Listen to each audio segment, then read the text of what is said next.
Hello আমার দুষ্ট মিষ্টি বন্ধুরা, কেমন আছো তোমরা সবাই? আশা করি তোমরা অনেক ভালোই আছো।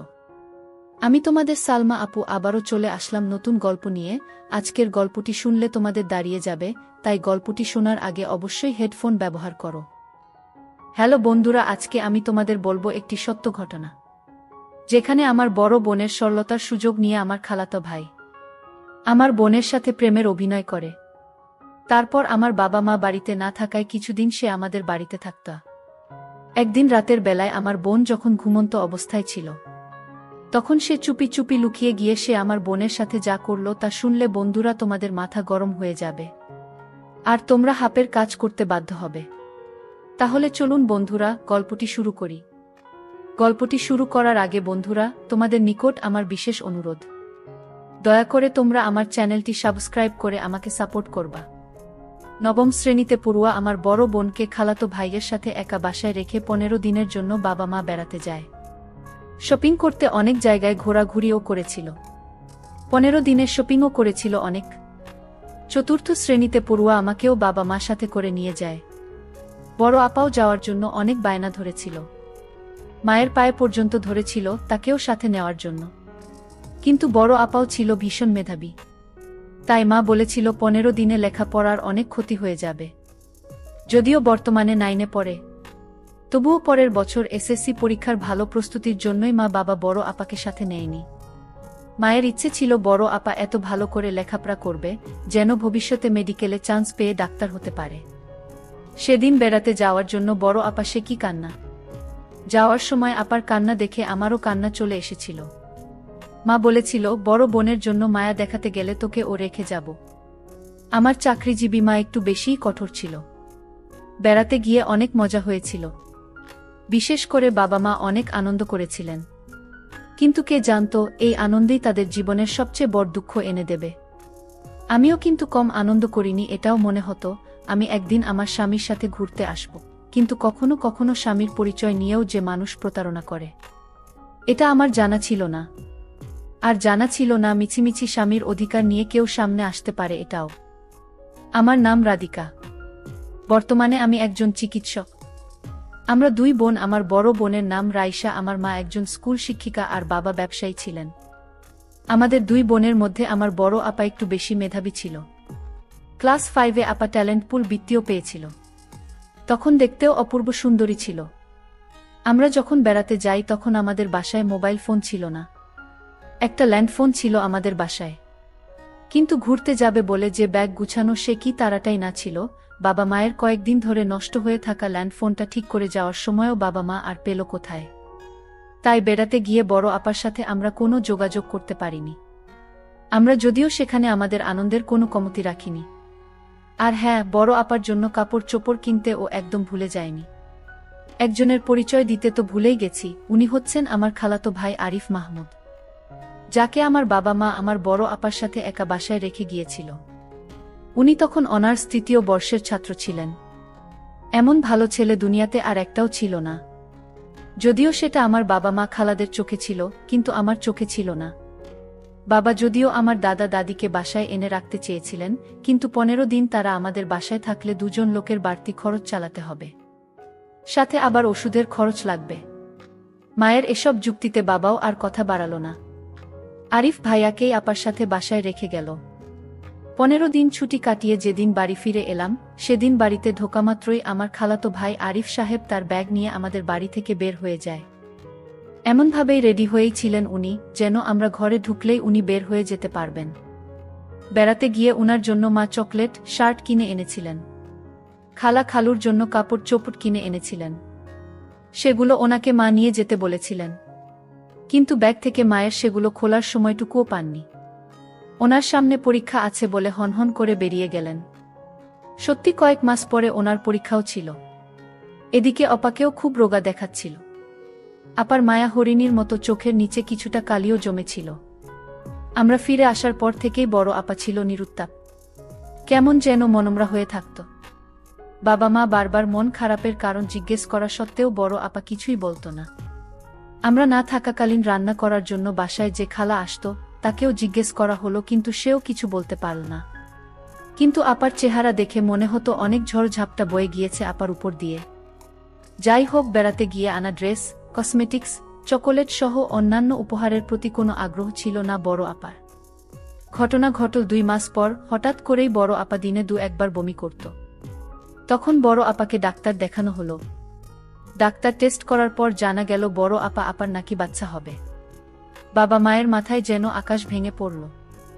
মা বাবা আপাকে ঘটনা জিজ্ঞেস করতে করতে মুখে ফেনা তুলে ফেলেছে। বড় আপা কিছুই বলছে না, শুধু কান্নাই করছে। ওইদিকে বাচ্চাটাও বা নষ্ট করছে না। মায়ের চিন্তা হচ্ছে, যার বাচ্চা তার সাথে আপাকে বিয়ে দিয়ে দেবে। বড় আপাকে যখনই ঘটনা জিজ্ঞেস করা হয় সে তখনই প্রচণ্ড ভয়ে কান্না শুরু করে দেয়। বড় আপার কখনো বিয়ে, বাচ্চা হওয়া এই বিষয়গুলো সম্পর্কে পরিষ্কার কোনো ধারণা ছিল না। এবার বাবা চেষ্টা করল বড় আপার কাছ থেকে ঘটনা জানতে।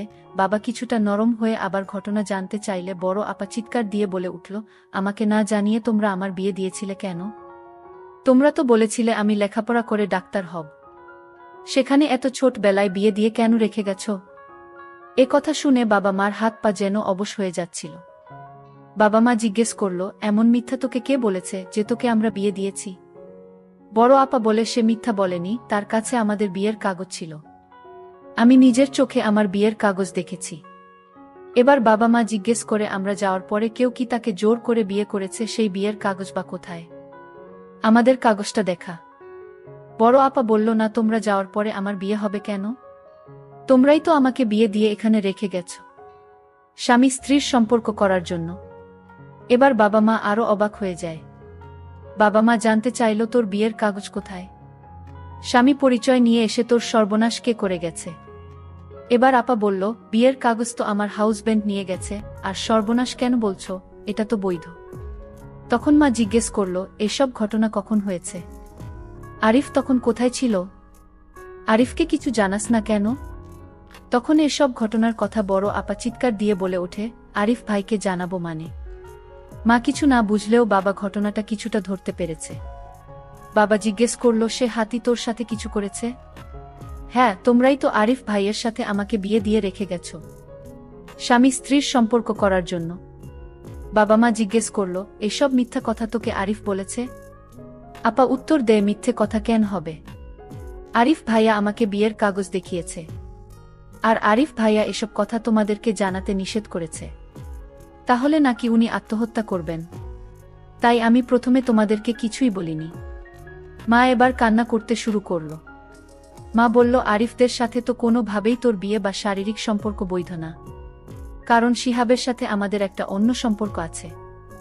এটা তুইও জানিস, আরিফ ও জানে। তারপরেও বড় আপাকে মা আবারও জিজ্ঞেস করল, আমরা যাওয়ার পরে কি আরিফ তোকে বিয়ে করেছে? বড় আপা তখন রেগে গিয়ে বলল, আর কতবার বলবো, এক কথা বারবারই তো বলছি যে তোমরা বিয়ে দিয়ে আরিফ ভাইয়ের সাথে আমাকে একা রেখে গেছো বাসর করার জন্য। এরপর আরিফ ভাইয়ের পরিবারকে ডেকে আনা হলো, সাথে দুই পক্ষের অন্যান্য আত্মীয় স্বজনকেও ডাকা হলো সেদিন। কিন্তু আরিফ ভাইয়া আসেনি, সে তার বাড়িতেই থেকেছে। খালা খালু তাকে ফোন করে জিজ্ঞেস করার পরে সে সব ঘটনা পুরো অস্বীকার করেছে। শুধু অস্বীকারই না, সে বলেছে কার সাথে এই সর্বনাশ করে এসেছে। এখন তাকে দোষ দেওয়া হয়। বিয়ের কাগজের কথা বললে সে বাবা মাকে বলেছে, তাহলে আপনার মেয়েকেই বলুন বিয়ের কাগজ দেখাতে। বড় আপার কাছে তো আরিফ ভাই কোনো কাগজ রেখে যায়নি। আপা কাগজ কোথা থেকে দেখাবে? তাছাড়া ধর্মীয় ও সামাজিকভাবে আরিফ ভাইয়ের সাথে বড় আপার বিয়ে বা শারীরিক সম্পর্ক কোনোভাবেই বৈধ না। এটা আরিফ ভাই জানত। আরিফ ভাইয়ের মতন প্রাপ্তবয়স্ক একজন ছেলের পক্ষে এই বিধান ভঙ্গ করার কথা নয়। সবাই আরিফ ভাইয়ের কথা সেদিন বিশ্বাস করেছিল, এবং বড় আপাকে পুরোপুরি নষ্ট মেয়ে সাব্যস্ত করা হলো। এরপর বড় আপার বাচ্চাটা নষ্ট করে ফেলা হলো। আত্মীয় স্বজন, পাড়া প্রতিবেশী সবাই ততদিনে এই ঘটনা জেনে গেছে। সবাই আমাদের সাথে দূরত্ব তৈরি করে নিল।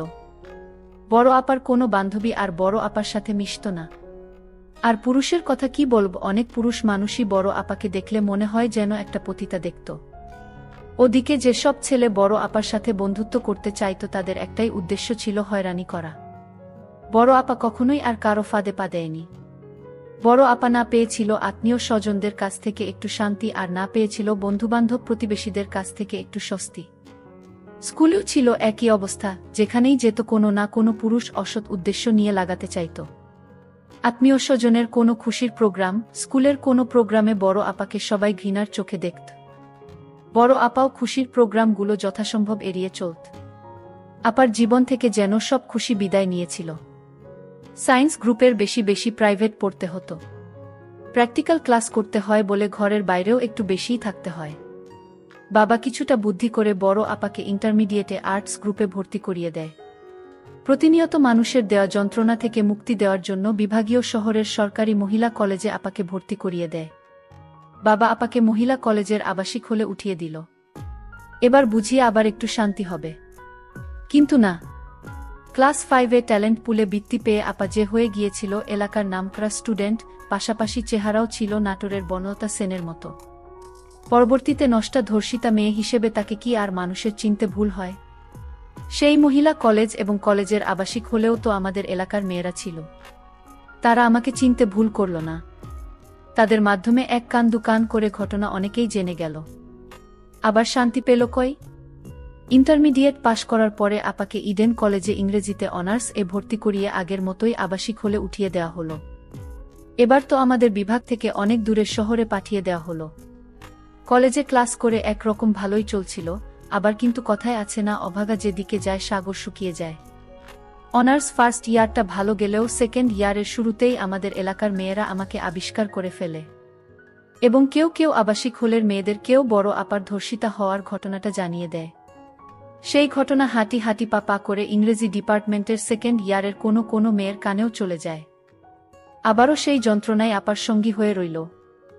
এরপরে জেলা শহরের ঠিকানা দিয়ে বড় আপার প্রাইমারি নিয়োগ পরীক্ষায় অংশগ্রহণ করে। বড় আপার চাকরিও হয়।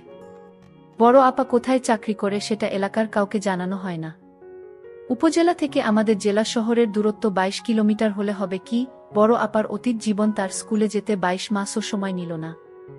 সেই ভয়ঙ্কর অতীত কিভাবে যেন স্কুলে গিয়েও হাজির হল। বিষাক্ত ঘটনার দুঃসহ অতীত যে কিছুতেই আপাকে মুক্ত করল না। আরিফ সাহেবের কথা বলতে তো ভুলেই যাচ্ছি আমরা। চলে যাওয়ার দিন বন্ধুর ফোন ফ্যাক্সের দোকান থেকে টাইপ করে একটা মিথ্যা ম্যারেজ পেপার তৈরি করে এনে বড় আপাকে দেখিয়েছিল। আরিফ ম্যারেজ সার্টিফিকেট লিখে দুজনের নাম পরিচয় দেওয়া সাধারণ একটা কাগজ ছিল। সেটা নবম শ্রেণীতে পড়ুয়া আমার আপা সেদিন এর আগে কখনোই ম্যারেজ পেপার দেখেনি। ম্যারেজ পেপারটা যে ভুল ছিল সেটা আপা না বুঝলেও এটা কিন্তু আপা ঠিকই বুঝেছিল যে শিহাবের সাথে আপার কোনো বৈধ সম্পর্ক কোনোভাবেই হওয়ার নয়। কিন্তু সেদিন আরিফ যে সব বিধিবিধান নিয়ে আপাকে মিথ্যা ব্যাখ্যা দিয়েছিল একা বাসায় দিনের পর দিন, আপাও ছিল নিরুপায়। উল্টে ভয় দেখিয়েছিল আরিফ। শিহাবের জীবনেও অনেক বড় একটা ঘটনা ঘটে গেছে ইতিমধ্যে। সেদিন আরিফ ঘটনা অস্বীকার করার পরেও আমার বাবা মা মামলা করতে চেয়েছিল, কিন্তু বাধা হয়ে এসেছিল শিহাবের মা বাবা। তারা আমার বাবা মাকে রীতিমতো ভয় দেখিয়ে মামলা থেকে বিরত রেখেছিল। আমার নানা বাড়ির মানুষ ও একমাত্র নাতি শিহাব এ ব্যাপারে নিরপেক্ষ ছিল। বাবা মা সেদিন ছেড়ে দিলেও সৃষ্টিকর্তা কিন্তু ছেড়ে দেয়নি। ঠিক 2 বছর পরে আরিফ প্রেম করে ফুফাতো বোনকে বিয়ে করে। বিয়ের 7 মাস পরে স্ত্রী বাচ্চা হবে এমতাবস্থায় অনার্স প্রথম বর্ষের পড়ুয়া চাচাতো বোনকে আরিফ নষ্ট করে। এবার চাচা ফুফু দুজনেই শিহাবের বিরুদ্ধে চলে যায়। তাদের করা ধর্ষণের মামলায় শিহাবের জেল হয়। অথচ এরাই একদিন আরিফকে নির্দোষ দাবি করে বড় আপাকে নষ্টা উপাধি দিয়ে নাক সিটকে চলে গিয়েছিল। আমার একটা প্রশ্ন আছে, এখানে মানুষ কেন ধর্ষকের পক্ষ নিয়ে বলুন তো? নিজের মা বোন মেয়েকে ধর্ষিতা বানানোর জন্য? সবার বিচার হলেও বড় আপাকে কিন্তু ধর্ষিতা উপাধি নিয়েই সমাজে বাস করতে হয়েছিল।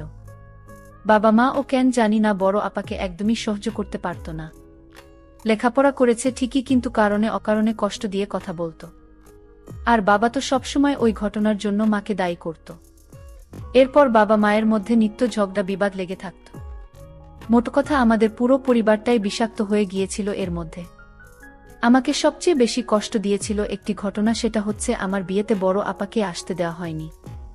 যদিও বিয়ের আগে আমি আমার চিকিৎসক হবু স্বামীকে বড় আপার ঘটনা জানিয়েছিলাম। ও বলেছিল বিয়ের আগে এসব ঘটনা আমার ফ্যামিলিকে না জানানোই ভালো, কারণ সবার মানসিকতা তো একরকম নাও হতে পারে। বাবা তারপরেও ওর বাবা মাকে জানাতে চেয়েছিল, কিন্তু বাধা দিয়েছিল, কারণ ঘটনাটা তো আমার সাথে ঘটেনি। বাধা দিলেই বা কি যে সামান্য কিছু আত্মীয় স্বজন প্রতিবেশী এসেছিল বিয়েতে, তাদের মধ্যে কারা যেন বিয়ের দিনই বড় আপার ব্যাপারে ঘটনা বরযাত্রীকে জানিয়ে দেয়। সেদিন আমার হাউসব্যান্ডের দিতার জন্য বিয়েটা আমার হয়েছিল, যদিও শ্বশুরবাড়ির লোকজন এই ইস্যুতে আমাকে কম কথা শোনায়নি। বড় আপার মনে হয় ততদিনে ধৈর্যের বাঁধ ভেঙে গিয়েছিল। হঠাৎ করেই একদিন শুনলাম বড় আপা দেশে থাকতে চাইছেন না, শেষ পর্যন্ত তাই হলো। বাবা মাকে রাজি করিয়েই ছাড়ল, বড় আপা কানাডা চলে যায়। এরপর কানাডাতেই আপা বিয়ে করে থেকে গেছেন। দুলাভাই বাঙালি বংশোদ্ভূত কানাডীয় ডক্টর, আর বড় আপা সেখানে একটা বাচ্চাদের স্কুলে চাকরি করে। 2 সন্তান আর স্বামী নিয়ে সুখেই আছে। এখন আমার বড় আপা, বাবা মা সহ আমরা সবাই বড় আপাকে বাচ্চাদেরকে দেখতে চাই, কিন্তু আপা দেশে আসতে চাই না। কারণ আমরা চাই না বাচ্চাদের কোনোভাবে তার কালো অতীত জেনে ফেলুক, এবং সেটা বাচ্চাদের মনে প্রভাব পড়বে। দুলাভাই যদিও সব জেনেই বিয়ে করেছে। ও হ্যাঁ, আসল কথা তো বলতেই ভুলে গেছি, বড় আপা আগেও রাফিয়া নামে আমার আর এক বোন ছিল। রাফিয়া মাত্র 6 মাস বয়সে নিউমোনিয়ায় মারা যায়। রাফিয়া আমার যখন 1 মাস বয়স, তখন আমাদের খালাতো ভাই আরিফ সাহেবের জন্ম হয়। ছেলের জন্মের পর খালার 3 দিন সেন্সলেস থাকে, তখন আমার নিজের মা বুকের দুধ খাইয়ে বোনের ছেলে আরিফকে বাঁচিয়ে রেখেছিল। সেই হিসাবে আরিফ আমাদের দুধ ভাই। বড় আপার সাথে কোনোভাবেই তার বিয়ে বা অন্য কোনো শারীরিক সম্পর্ক বৈধ ছিল না। কিন্তু কে জানতো সেদিন আমার মা দুধ খাইয়ে একটা কালসাপ পুষেছিল, যে ঘটনায় বড় আপার জীবনটা এলোমেলো হয়ে গিয়েছিল। এমন সব ঘটনায় আমার কিছু প্রশ্ন আছে। কেন এসব ঘটনা? মেয়েদের কি সমাজে অপরাধীর চোখে দেখা হয়? সত্যি কি মেয়েরা অপরাধী থাকে? কেন লজ্জিত হয়ে সমাজে এদের বাস করতে হয়? বাবা মাই বা কেন তাদেরকে অবহেলার চোখে দেখে? সমাজ কেন তাদের ঘৃণা করে? কেন জীবন থেকে সকল তাদের খুশি কেড়ে নেওয়া হয়? কেনই বা একাকিত্বকে তাদের সঙ্গী করা হয়? সেই পরিবারটাকে কেন কোণঠাসা করে রাখা হয়? কেন তাদেরকে বাঁচার নামে মেরে ফেলা হয়? সেদিনের ঘটনায় আমার আরও কিছু প্রশ্ন আছে।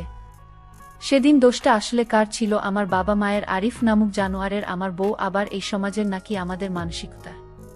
প্রিয় দর্শক, এই গল্পটা আপনাদের কেমন লাগলো তা অবশ্য একটি কমেন্ট করবেন। আর যদি গল্পটা আপনাদের ভালো লেগে থাকে তাহলে ভিডিওটিতে একটি লাইক করে দেবেন, এবং এই ধরনের ভিন্ন স্বাদের গল্প শোনার জন্য চ্যানেলটিকে অবশ্যই সাবস্ক্রাইব করে আমাদের সঙ্গে যুক্ত থাকুন। ভিডিওটি দেখার জন্য তোমাদের সকলকে ধন্যবাদ।